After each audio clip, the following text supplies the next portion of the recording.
Gusto niyong malaman kung bakit? Well, kailan ako, ginagawa natin itong susunod na kanta, I keep thinking about itong sobrang espesyal na babae sa isip ko.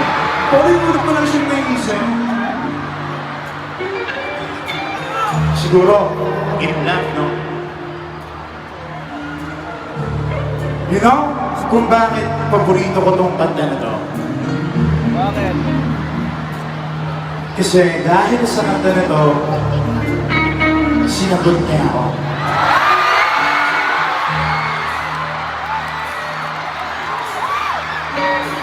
So I think, for all the single ladies and gentlemen here tonight, magpa-benefit kayo sa kanta na to. Ano nyo, pag pinarating nyo yung kanta na to, sa crush nyo, mag-crush back kayo. Gusto nyo malaman kung bakit?